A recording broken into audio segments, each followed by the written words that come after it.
Today, Precarious plays Zone of the Enders.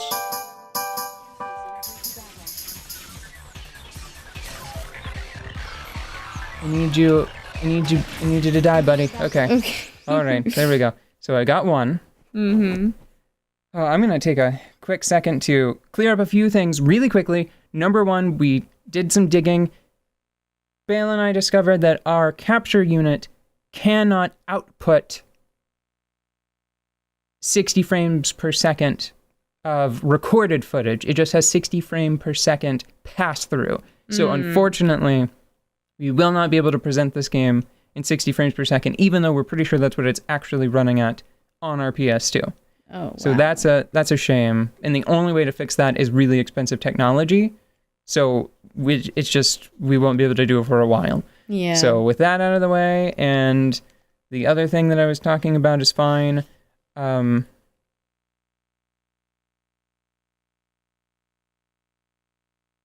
The other thing that I wanted to talk about was the X and the circle button. Mm-hmm. So in Japan, stop shooting your stupid gun. Gosh, yeah, you want to get them into close range so that you don't have to shoot projectiles, but you're going into close range and they're still trying to get at you with guns. Well, the problem was that the problem that I was having right there was that L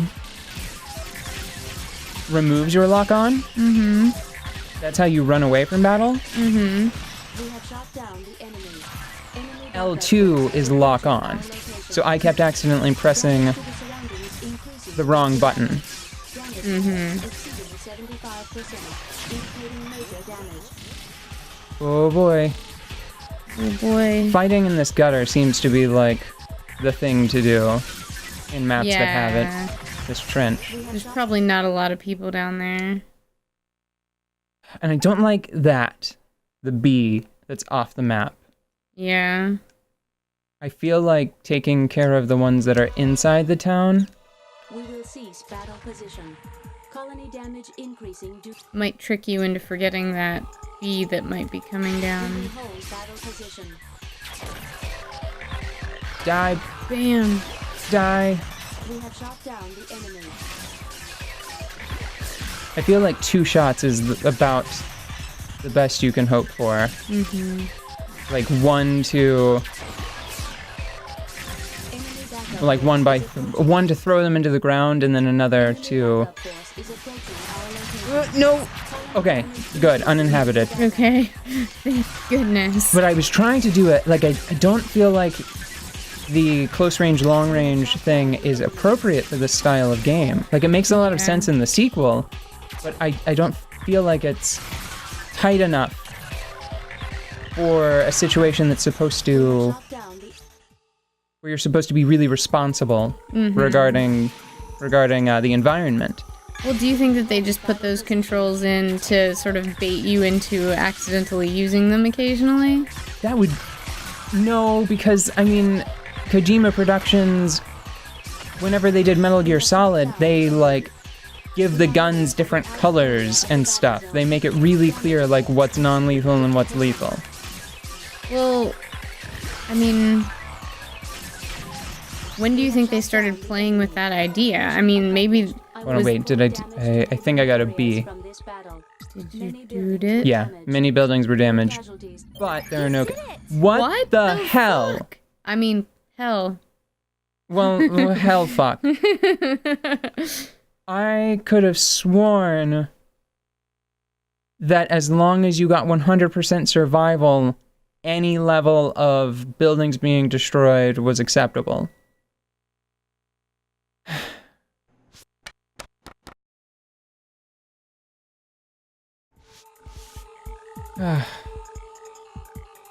That is a major disappointment. Maybe they lied to me. Maybe there are no people here. Maybe this one was a trick, and there were only buildings. And you didn't keep them all safe. Didn't do it. Well, I'll give it one more try. I'll really try to care about the ranking system one more time.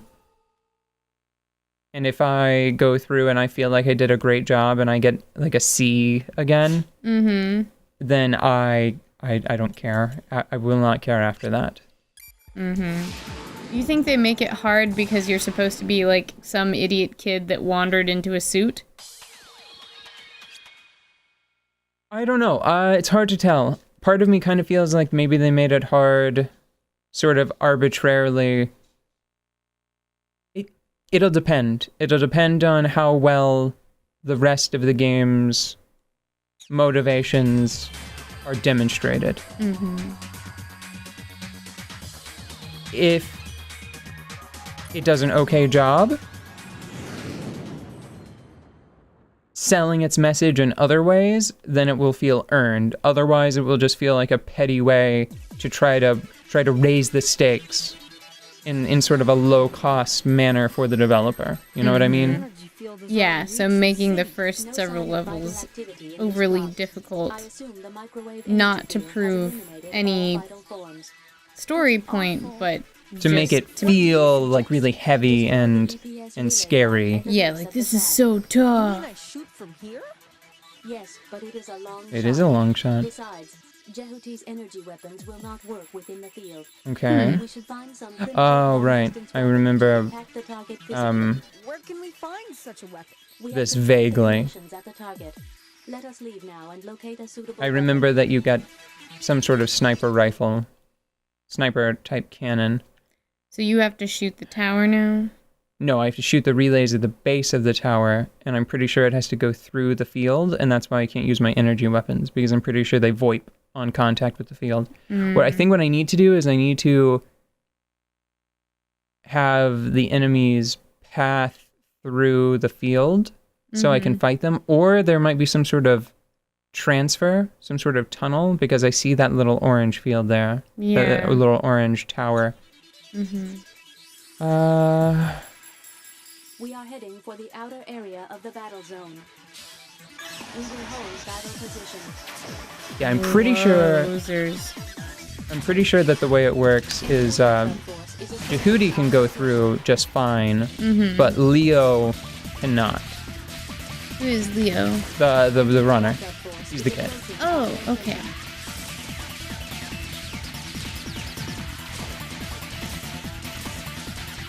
Although having the big wall here is kind of nice because I don't feel so bad about using my projectiles. Yeah, and I mean, I suppose that allows you to use some of the cool weapons that you've been trying not to in other areas. You know? Yeah. So it's not like they're giving you this just so that you can't use it. Yeah. That's good. Yeah. Yeah, I'm a little nervous.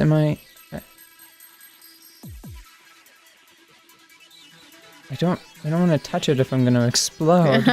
Or if Je.O.E just sadly like gently floats down to the ground after his pilot dies. Well,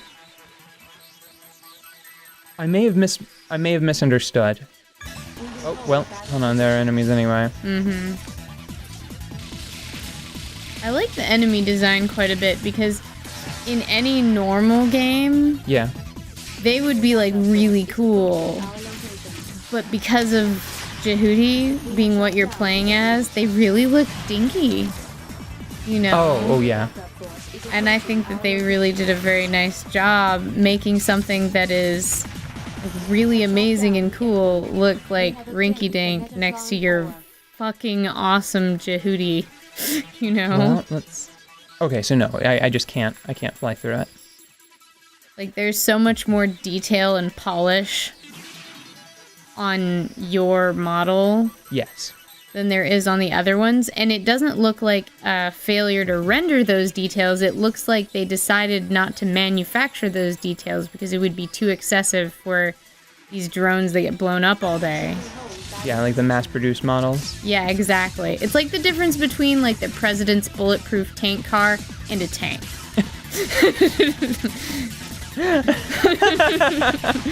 One does have a touch more style Yes, than the other one. One does have quite a bit more style. You know, you could... I mean, they're both good for defense, but at the same time, they're miles apart.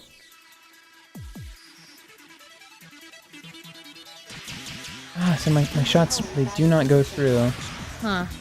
Did you see that? How Yeah, they just against the screen? fizzed. Well, I'm a little disappointed right now. What about? Well, I thought we were going to be fighting in some kind of interesting new landscape. And I suppose this is somewhat different, but this is not what I expected.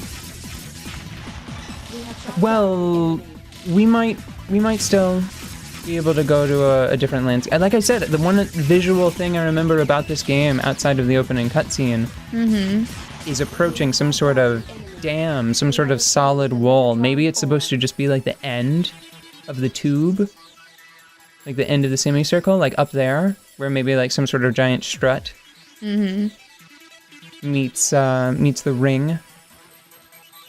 This is a little frustrating. What are you looking for now? You know what? I'm starting to think.